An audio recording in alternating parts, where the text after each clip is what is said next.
प्रतिज्ञा के लिए सर्वत्र विख्यात थे। उनके पुत्र राजकुल भूषण श्री रामचंद्र जी वो अपने धर्मात्मापन के लिए तीनों लोक में प्रसिद्ध है। उनकी भुजाएं लंबी, आंखें बड़ी बड़ी, वे ही मेरे आराध्य देवता और पति है। उनका जन्म इक्ष्वाकुल में हुआ। उनके कंधे सिंह के समान और तेजमान है। वो अपने भाई लक्ष्मण के साथ आकर तेरे प्राणों का विनाश कर डालेंगे।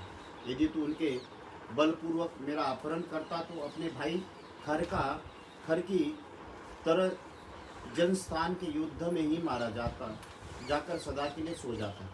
तूने जो इस घोर रूपधारी महाबली राक्षसों की चर्चा की, श्री राम के पास जाती उन सबका विष उतर जाएगा। ठीक उसी तरह जैसे गरुड़ के पास सारे सर्प विष के प्रभाव से रहित हो जाते। जैसे बढ़ी हुई गंगा की लहरें अपने कगारों को काट गिराती, उसी प्रकार श्री राम के धनुष्य के डोरी से छूटे हुए स्वर्ण भूषित बाण तेरे शरीर को छिन्न भिन्न कर डालेंगे। रावण, तू असुर अथवा देवताओं से यदि अवध्य हो तो संभव है तुझे न मार सके, किंतु भगवान श्री राम के साथ ये महान वैर ठानकर तू किसी तरह से जीवित नहीं छूट सकेगा।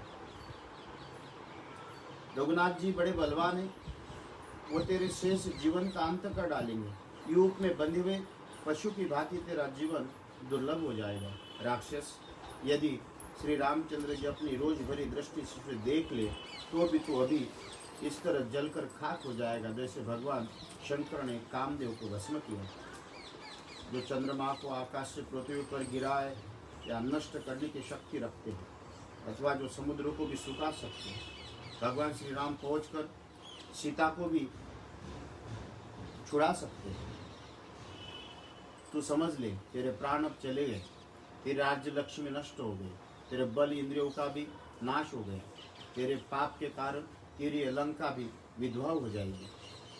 तेरा ये पाप कर्म तुझे भविष्य में सुख नहीं भोगना देगा, क्योंकि तूने मुझे बलपूर्वक पति के पास से दूर हटाया। मेरे स्वामी महान तेजस्वी, मेरे देववर के साथ अपने ही पराक्रम का भरोसा करते हुए सुने दंडका अरण्य में निर्भयता पूर्वक निवास करते। वह युद्ध में बाणों की वर्षा करके तेरे शरीर, बल, पराक्रम, घमंड ऐसी ही उच्छृंखल आचरणों को भी निकाल भार करेंगे।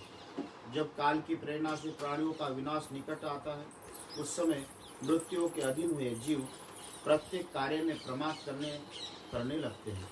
अधम निशाचर, मेरा अपहरण करने के कारण तेरे लिए भी वही काल आ पहुँचा। तेरे अपने लिए, सारे राक्षसों के लिए तथा इन अंतपुर में लिए भी विनाश की घड़ी निकट आ गई। यज्ञशाला के बीच में वेदी पर जो द्विज जातियों के मंत्र द्वारा पवित्र हो गई तथा जिनके श्रुवा आदि यज्ञ पात्र सुशोभित करते हैं, चांडाल अपना पैर नहीं रख सकता है।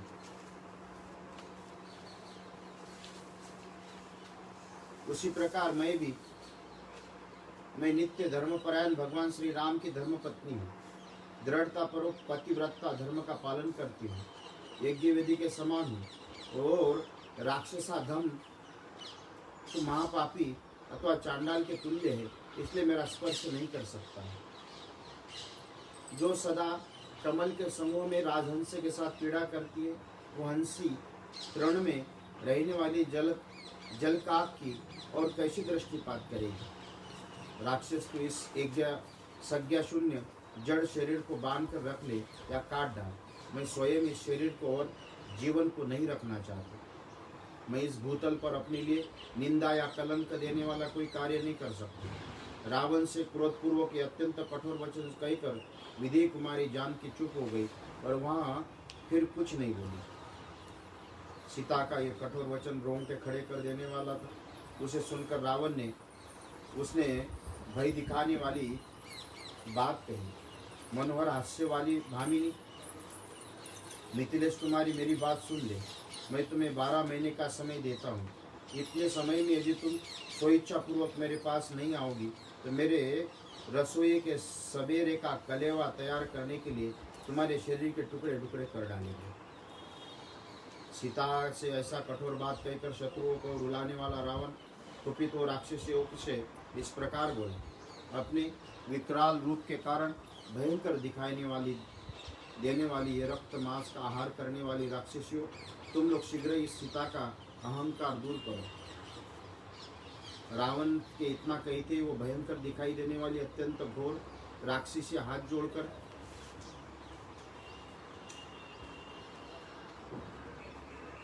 राक्षसों का हाथ जोड़कर मैथिली को चारों ओर घेर कर खड़ी हो गई। तब राजा रावण अपने पैरों के धमाके से पृथ्वी को विदीर्ण करता हुआ 2-4 पग चलकर उन भयानक राक्षसों से बोला, निशाचरियों, तुम लोग मिथिलेश कुमारी सीता को अशोक वाटिका में ले जाओ और चारों ओर से घेर कर वहाँ गूढ़ भाव से इसकी रक्षा करती रहो। वहाँ पहले तो भयंकर गर्जन तर्जन करके उसे डराना, फिर मीठे मीठे वचनों से समझा बुझाकर जंगल की हथिनी की भांति इस मिथिलेश कुमारी को तुम सब लोग वश में लाने की चेष्टा करना। रावण का इस प्रकार आदेश देने पर राक्षसिया मैथिली को साथ लेकर अशोक वाटिका में चली गई। वो वाटिका समस्त कामनाओं फल रूप में प्रदान करने वाली कल्प वृक्ष तथा भांति भांति के फल फूल वाले दूसरे दूसरे वृक्षों से भी भरी थी। हर समय मदनमत्त रहने वाले पक्षी उसमें निवास करते थे। परंतु वहाँ जाने पर मिथिलेश कुमारी जानकी ने अंग अंग में शोक व्याप्त हो गया। राक्षसियों के वश में पड़कर उनकी दशा बागिनों के बीच में घिरी हुई हरिणी के समान हो गई। महान शोक से ग्रस्त हुई मिथिलेश नंदिनी जानकी जाल में फंसी हुई मृगी के समान भयभीत हो क्षण भर के लिए भी चैन नहीं पाती। विकराल रूप नेत्र वाली राक्षसियों की अत्यंत डांट फटकार सुनने के कारण मिथिलेश कुमारी सीता को वहाँ शांति नहीं मिली।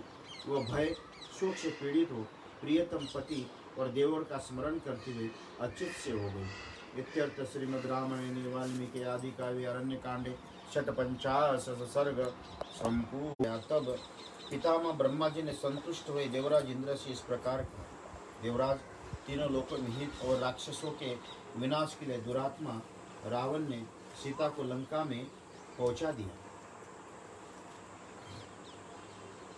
पतिव्रता महाभागा जानकी सदा सुख में ही पली है। इस समय अपने पति के दर्शन से वंचित हो गई। राक्षसों से घिरी रहने के कारण सदा उन्हीं को अपने सामने देखती है। उनके हृदय में अपने पति के दर्शन की तीव्र लालसा बनी हुई है। लंकापुरी समुद्र के तट पर बसी हुई है। वहाँ रहती हुई सती साध्वी सीता का पता श्री रामचंद्र जी को कैसे लगेगा।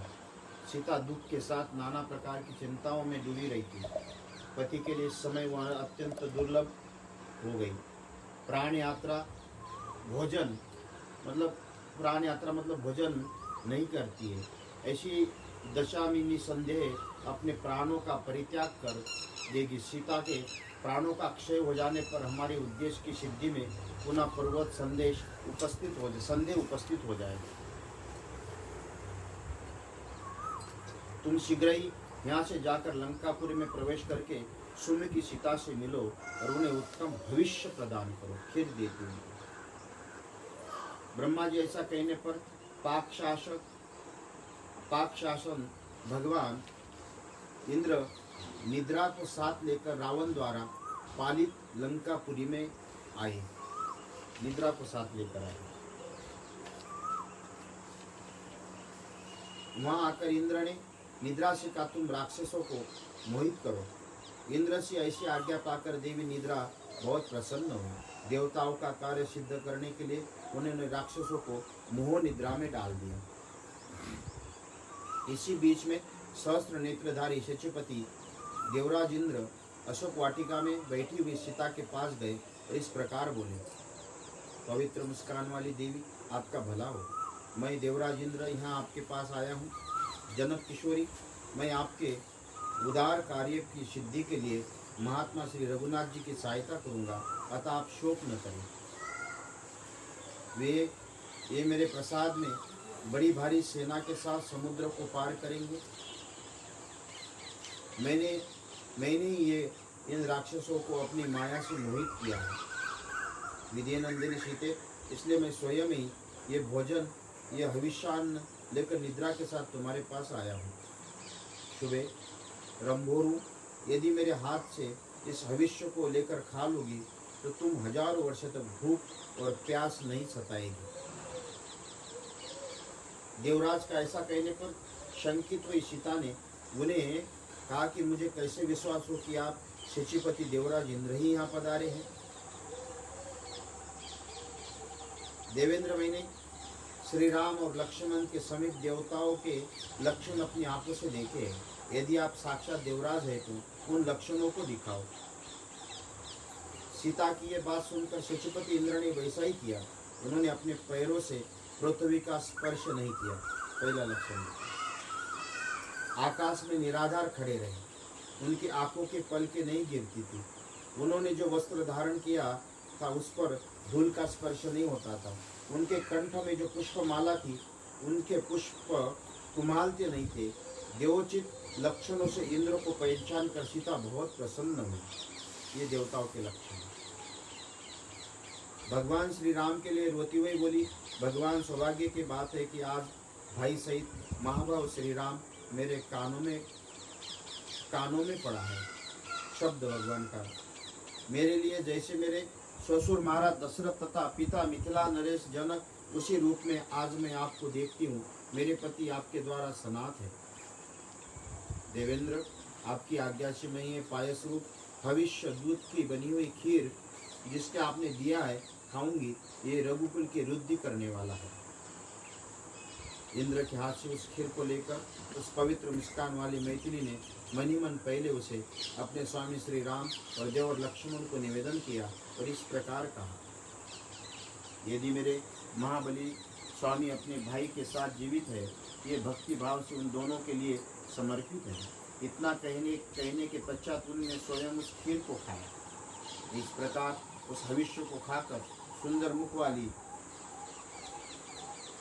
जानकी ने भूख प्यास से कष्टों को त्याग दिया और इंद्र के मुख से श्री राम तथा लक्ष्मण का समाचार पाकर वे जनक नंदिनी मणिमन बहुत प्रसन्न हुए।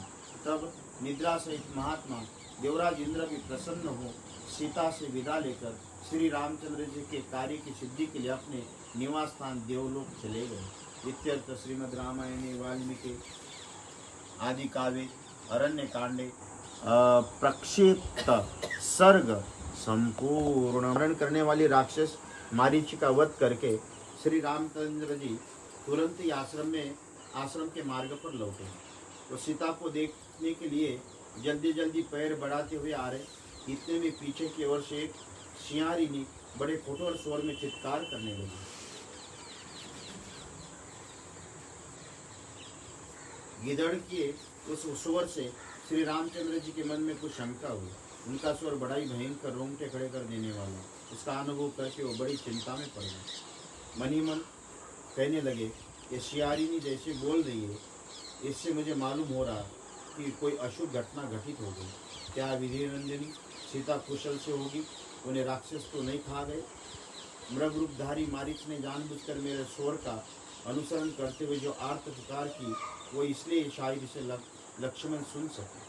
सुमित्रानंदन लक्ष्मण स्वर सुनते ही सीता की भेजने पर वो अकेले छोड़कर तुरंत मेरे पास यही पहुंचने के लिए चल देंगे।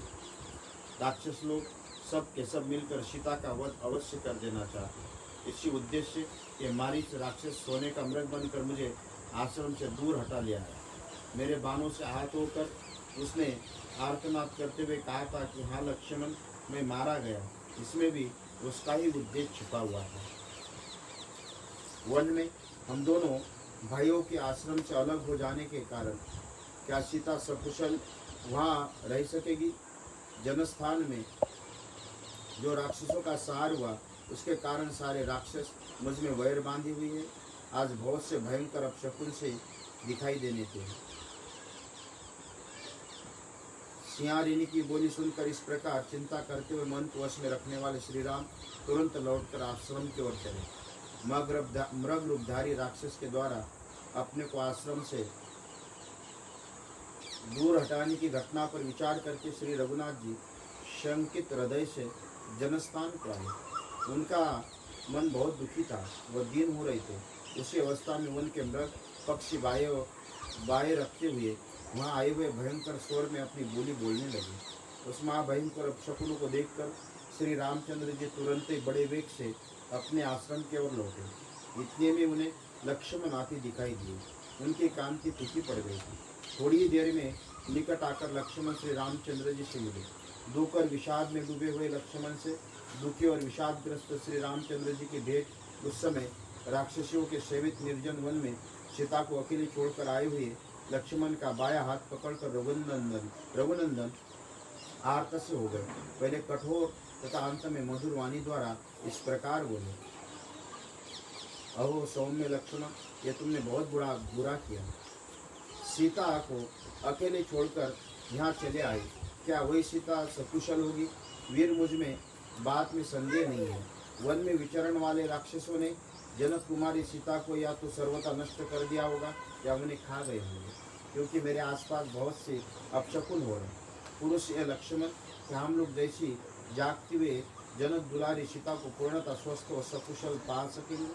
महाबली लक्ष्मण मृग के झुंड दाहिने ओर से आकर जैसे अमंगल सूचित कर रहे, गिदड़ जिस तरह भैरवनाथ कर रहे, जलती सी प्रतीत होने वाली संपूर्ण दिशाओं में पक्षी जिस तरह से बोली बोल रहे, इस सब से यही अनुमान होता कि राजकुमार सीता शायद ही कुशल है। ये राक्षस मृग के समान रूप धारण करके मुझे लुभाकर दूर ले जा रहा था। महान परिश्रम करके जब मैंने इसे किसी तरह मारा, तब ये मरते ही राक्षस हो गया। लक्ष्मण, अतः मेरा मन अत्यंत दीन हो रहा है, अप्रसन्न हो रहा है। मेरी बाई आंख फड़क रही, इसमें जान पड़ता निसंदेह आश्रम पर सीता नहीं है, उसे कोई हर ले गया, वही मारी गई अथवा किसी राक्षस के साथ मार्ग में होगी। इत्यर्थ श्रीमद् रामायणे वाल्मीकि आदि काव्य अरण्यकांडे 57 सर्ग संपूर्ण। दशरथ नंदन श्री राम ने पूछा, लक्ष्मण, जो दंडकारण्य और प्रस्तुत होने पर अयोध्या से मेरे पीछे पीछे चली आई तथा जिसे तुम अकेली छोड़कर यहाँ आ गए, विदेह राजकुमारी सीता इस समय कहाँ है? मैं राज्य से भ्रष्ट और दिन होकर दंडकारण्य चक्कर लगा रहा हूँ। उस दुख में जो मेरी सहायिका हुई वो तनु मध्यमा विदेह राजकुमारी कहाँ है? वीर, जिसके बिना मैं 2 घड़ी जीवित नहीं रह सकता, मेरे प्राणों को सहचरी है, वो देव कन्या के समान सुंदरी सीता इस समय कहाँ है? लक्ष्मण, तपाए हुए सोने के समान कांति वाली जनक नंदिनी सीता के बिना मैं पृथ्वी का राज्य और देवता का आधिपत्य भी नहीं पड़ा। वीर, जो मुझे प्राणों से बढ़कर प्रिय हो, विदेह राजकुमारी सीता, क्या आप जीवित है? मेरा वन में आना सीता को खो देने के कारण व्यर्थ तो नहीं हो जाएगा? सुमित्रानंद, सीता के नष्ट हो जाने के कारण जब मैं मर जाऊंगा, तुम अकेली अयोध्या को लौटोगे, उस समय क्या माता कैकेयी सफल मनोरथ एवं सुखी होगी? जिनका एकलौता पुत्र मैं मारा जाऊंगा, वो तपस्विनी माता कौशल्या का पुत्र और राज्य के संपन्न तथा कृत रखते हुए कैकेयी सेवा में विनीत भाव से उपस्थित होगी। लक्ष्मण, यदि विदेह नंदिनी सीता जीवित होगी, तभी मैं फिर आश्रम में पैर रखूंगा। यदि सदाचार परायण मिथिला मर गई, तो मैं भी अपना प्राणों का परित्याग कर दूंगा।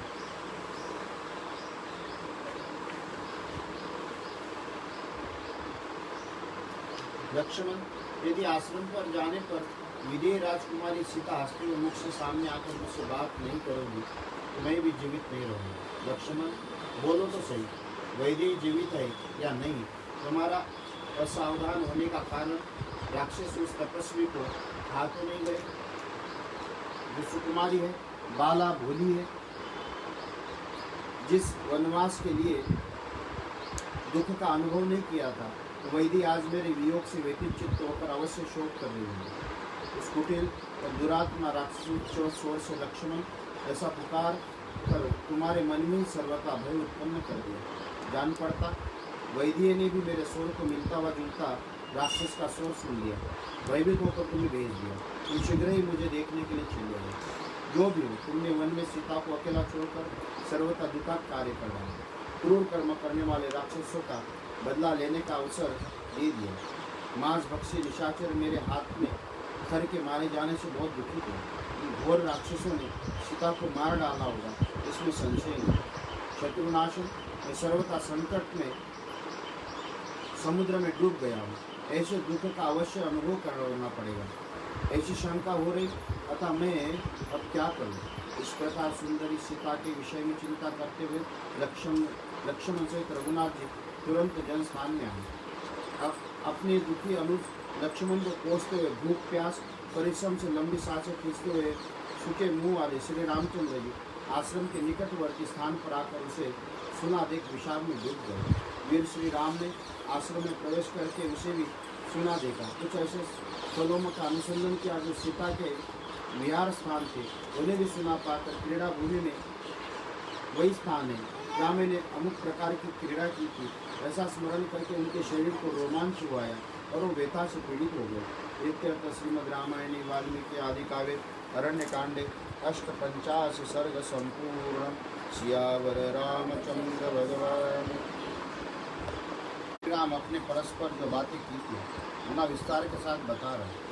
सीता के कपिनासुर आश्रम में अपने पास आए हुए सुमित्रा कुमार लक्ष्मण से मार्ग में ही रघुकुल नंदन श्री राम से बड़े दुख से ये बात पूछी। लक्ष्मण, जब मैंने तुम्हारे विश्वास पर ही वन में सीता को छोड़ा था, तब तुम उसे अकेले छोड़कर क्यों चले आए? लक्ष्मण, मिथिलेश कुमारी को छोड़कर तुम जो मेरे पास आए हो, तुम्हें देखते जिस मान अनिष्ट की आशंका करके मेरा मन व्यथित हो रहा था, वो सत्य ही जानते। लक्ष्मण, मेरी बाई आँख और बाई भुजा फड़क है। तुम आश्रम से दूर सीता के बिना ही मार्ग पर आते देखा, मेरा हृदय भी धक धक कर रहा है।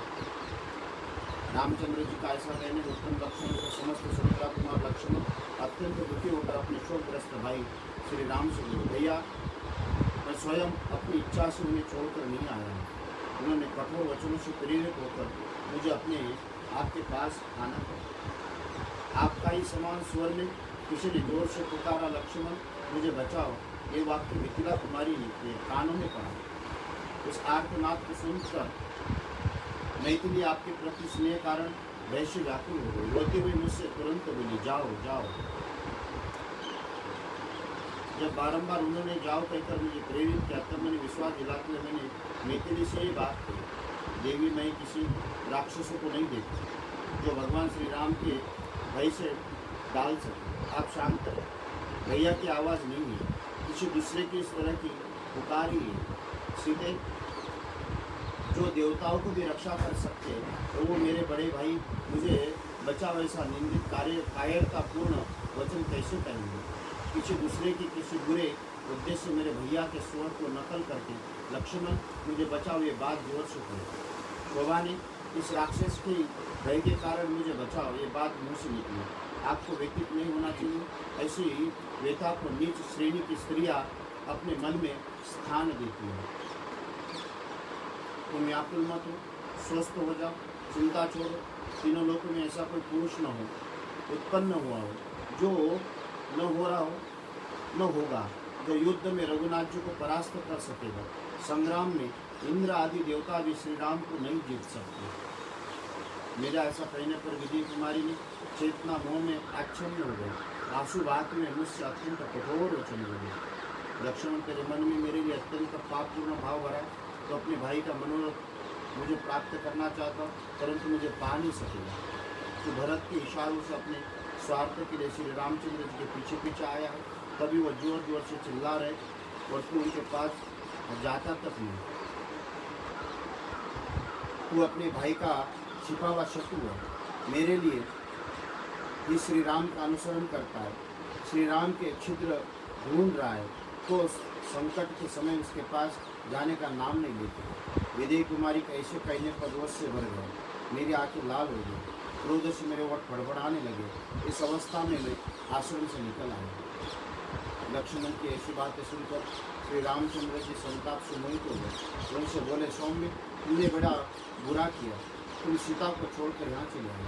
मैं राक्षसों का निवारण करने में समर्थ हूँ, ये जानते हुए भी तुम मैथिली के क्रोधयुक्त वचनों से उत्तेजित होकर निकल पड़े। क्रोध में भरे हुए नारी के कठोर वचनों को सुनकर जो तुम मिथिलेश कुमारी को छोड़कर यहाँ चले आए हो, इसमें मैं तुम्हारे ऊपर संतुष्ट नहीं हूँ। सीता से प्रेरित होकर क्रोध से वशीभूत हो तुमने मेरे आदेश का पालन नहीं किया, ये सर्वथा तुम्हारा अन्याय है।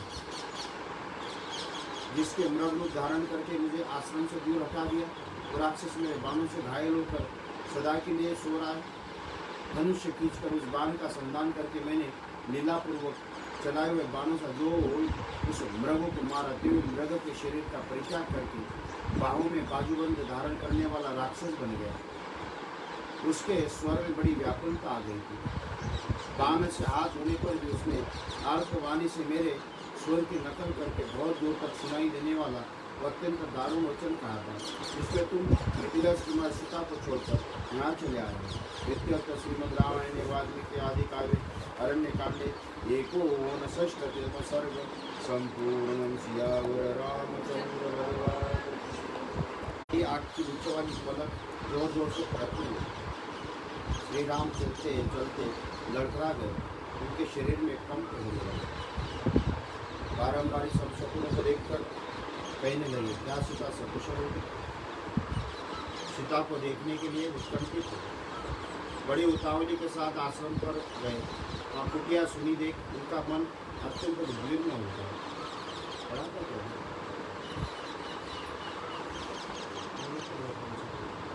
रघुनंदन बड़े वेग से इधर उधर चक्कर लगाने, हाथ पैर चलाने लगे। उन्होंने जहाँ तहाँ बनी एक एक पर्णशाला को चारों ओर से देख डाला, किंतु उस समय उसे सीता से सुनी पाई गई। जैसे हेमंत ऋतु में कमलिनी हिम से दोस्त हो श्रीहीन हो जाती, इसी प्रकार प्रत्येक पर्णशाला शोभा शून्य हो गई। वह स्थान वृक्ष की सनसनाहट से द्वारा मानो रो रहा था, फूल मुरझा गए, मृग पक्षी मन मारे बैठे थे। वहाँ की संपूर्ण शोभा नष्ट हो गई, सारी कुटी उजाड़ दी गई। वन के देवता भी उन स्थान को छोड़ चले गए। सब मृग चर्म और कुश बिखरे हुए थे, चटाई अस्त व्यस्त पड़ी। पर्णशाला को सुनी देख भगवान श्री राम बारंबार विलाप करने लगे। सीता को किसने हर तो नहीं लिया, उसकी मृत्यु तो नहीं हो गई, वो कोई खो तो नहीं गई, किसी राक्षस ने उसे खा तो नहीं लिया, वो भिरू कहीं छिप तो नहीं गई, अथवा फल फूल लाने के लिए वन के भीतर तो नहीं चली गई। संभव है फल मूल लाने के लिए गई हो, या जल लाने के लिए किसी पुष्करणी अथवा नदी के तट पर गई हो। रामचंद्र जी के प्रयत्न पूर्वक अपनी प्रिय पत्नी सीता को वन में चारों ढूंढा, किंतु कहीं भी उसका पता न लगा। शोक के कारण श्रीमान राम की आंखें लाल हो गई और उन्मत्त से समान दिखाई देने लगे। एक वृक्ष से दूसरे वृक्ष के पास दौड़े हुए पर्वत नदियाँ नदी के किनारे घूमने लगे। शोक के समुद्र में डूबे हुए श्री रामचंद्र जी विलाप करते करते वृक्षों से पूछने लगे, कदम्ब, मेरी प्रिया सीता तुम्हारे पुष्प से बहुत प्रेम करती थी, क्या वो यहाँ है? क्या तुमने उसे देखा? यदि जानते हो तो शुभानंद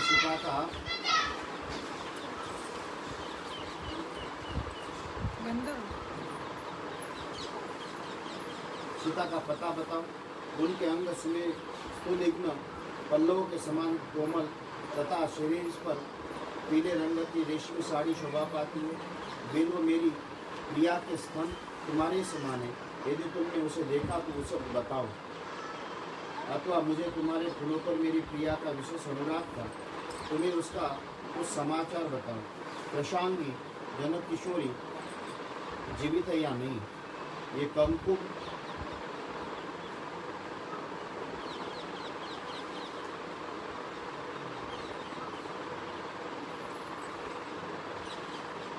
अपने ही समान उड़ू वाली मिथिलेश कुमारी अवश्य जानती होगी, क्योंकि ये वनस्पति लता पल्लव फूलों से संपन्न हो बड़ी शोभा पा रही।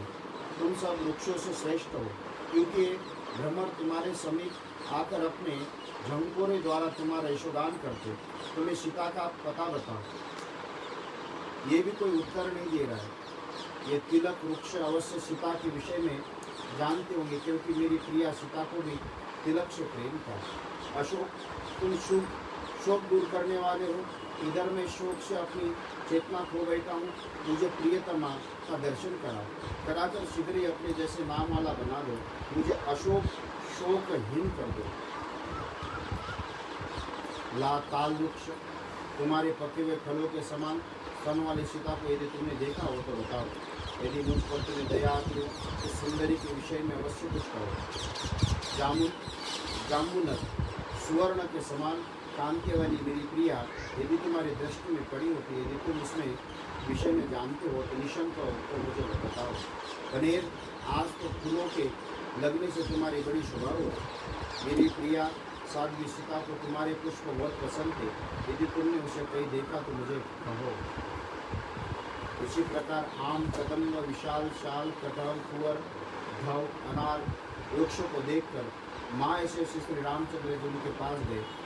वकुल, पुनांग, चंदन, केवड़े आदि के वृक्षों से पूछने पर भी उस समय वो वन में पागलों की तरह इधर उधर भटकते दिखाई देते थे। अपने सामने हरिणी को देखकर वो मृग, अथवा तुम्हें बताओ, मृग नहीं मिथिला को जानते हो।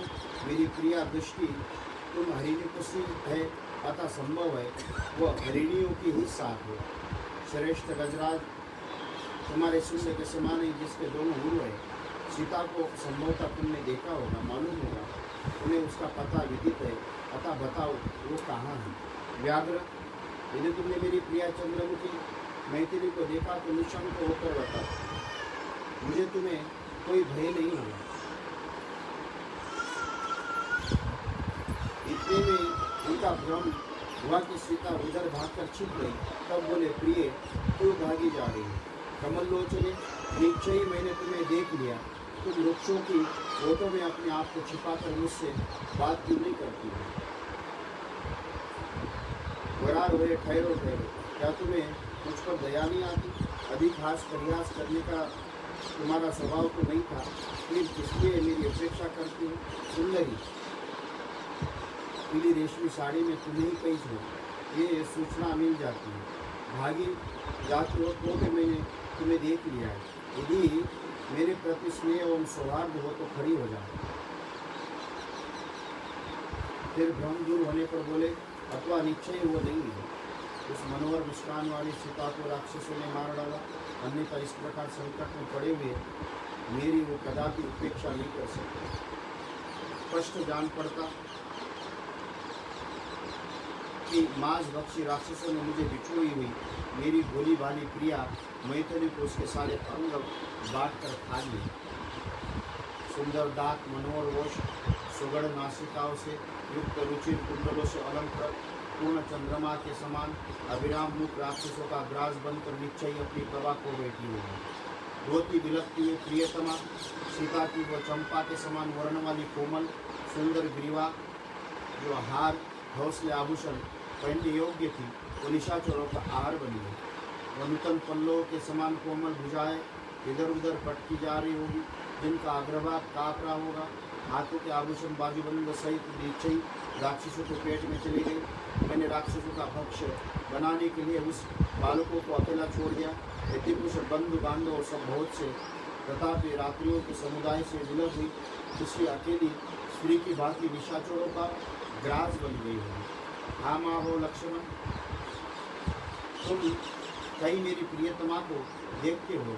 हाँ प्रिय, हाँ भद्रे, हाँ सोचिते, तुम कहाँ चली गई? इस प्रकार बारंबार विलाप करते रामचंद्र जी एक वन में दूसरे वन की ओर दौड़ने लगे। सीता समानता पाकर उद्भ्रांता होते उछल पड़ते थे, तो कई शोक से प्रहलाद से तथा विश्रांत हो जाते, बाउंडरी की भांति चक्कर काटने लगते थे। अपनी प्रियतमा की खोज करते हुए कभी पागलों से चेष्टा करने लगते। उन्होंने बड़ी दौड़ धूप करके कहीं भी विश्राम न करते हुए वनु नदियाँ, पर्वतों, पहाड़ी, झरने, विभिन्न कानों में घूम कर अन्वेषण किया। उस समय मिथिला कुमारी को ढूंढने के लिए वो उस विशाल विस्तृत वन में गए। सब में चक्कर लगाकर थक गए तो निराश नहीं हुए। उन्होंने पुनः अपनी प्रियतमा के अनुसंधान के लिए बड़ा भारी परिश्रम किया। इत्यर्थ श्रीमद् रामायणे वाल्मीकि आदि काव्ये अरण्यकांडे षष्ठीतम सर्ग संपूर्ण सियावर रामचंद्र भगवान